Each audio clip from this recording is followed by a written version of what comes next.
Es biju 6-5 zēnu kompānijā, viņi izņēma no kabatas telefonu un vienā balsī teica: jūsu telefonu. Čau visiem, esiet sveicināti jaunajā video, un gan jau jūs aprakstā izlasījāt, par ko šis video būs.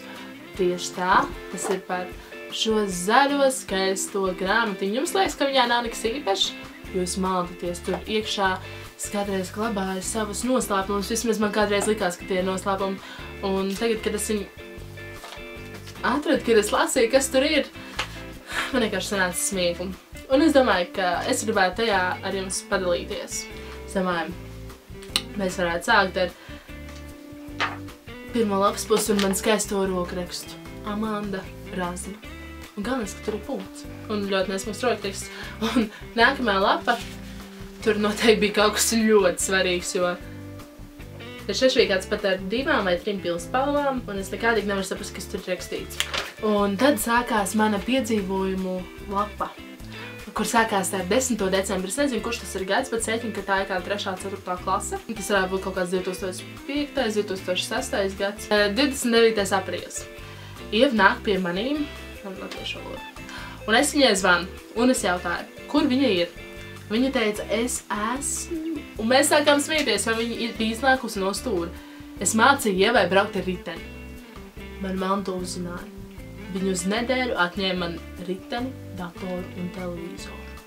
Par to, ka es mācīju Ievai braukt ar riteni. 7. maijs. Pa skolu stulbi. Bijām pārgājienā.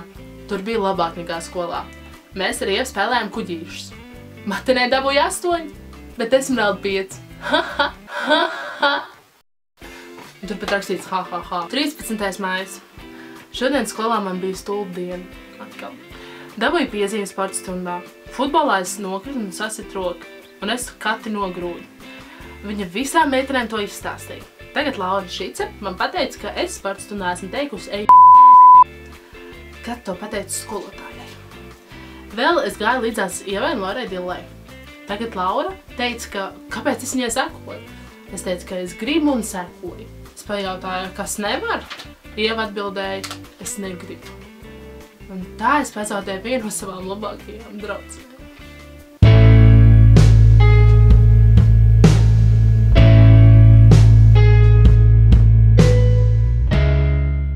Tad man te bija tāds vairākas sadaļas, un viena no sadaļām ir sapnīši. 29. jūlijā. Es sapņoju, mēs ar Anniju bijām tirgū. Mēs satikām zēnus. Annija bija iemīlējusies vienā džekā. Es biju 6-5 zēnu kompānijā. Viņi izņēma no kabatas telefonu un vienā balsī teica: jūsu telefonu. Bet pēkšņi es pamodos. Tad ar lieliem burtiem rakstīts stulbi. Par ko es tajā laikā domāju, man bija kādi 10, 11 gadi. Nākamais 26. septembris. Pa nakti sapņoju. Skolā satika stilīgi puisi, mēs iemīlējāmies un visi darījām kopā. Pamodos. Tas nav normāli. Es ceru, ka jūs tā nedarat. Nedarījāt. Arī nedarat. Arī nedarīsiet. Tātad trešā sadaļa, kas man šeit ir zēni. Tur saprastīju savus klases puišus. Piemēram, Kirils. Nedaudz stulbs. Kādreiz Kirilam patika Karīna. Mārtiņš. Nezinīgs. Spēlē futbolu. Ričards. Mazs. Stulbs. Viņam patīk Žanna. Edgars. Nosvītrots. Iedomīgs. Ernests. Mazs gudrs. Viņam patīk Laušits kādreiz kā Lauris. Nosvītrots. Bet, cik es atceros, tur vajadzēja būt tikai labiem vārdiem. Modrs. Sīks. Negudrs. Dāvis maz augu mīl makšķerēt. Roberts. Stulbs. Es viņam patīku. Un jā, tad ir noslēpuma sadaļa. Es matemātikas olimpiādē sastapu Ritvaru viesturdaizi. Man viņš nedaudz patīk. Galvenais, ka nedaudz, un galvenais, ka tas ir noslēpums. Nākamā sadaļa, 3. 4. klasītē, attiecības. Un tur ir tikai viens teksts. Manuprāt,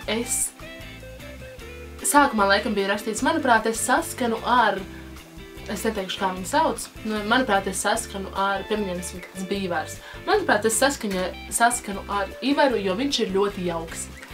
Un tad es nosvītroju, izdzēsu un uzrakstīju, manuprāt, es nesaskanu ar Ivaru. Viņš nav jauks. Mēs izšķīrāmies, sastrīdājāmies. Tad paldies, ka skatījāties šo video. Es ceru, ka jums ir kāda dienas grāmata, ko jūs rakstāt, vai arī ko jūs kādreiz esat rakstījuši.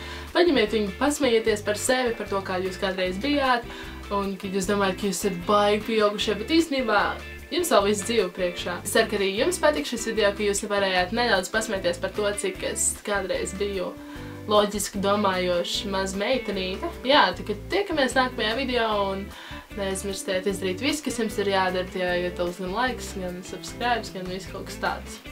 Labi, tad līdz nākamajai svētdienai. Čau!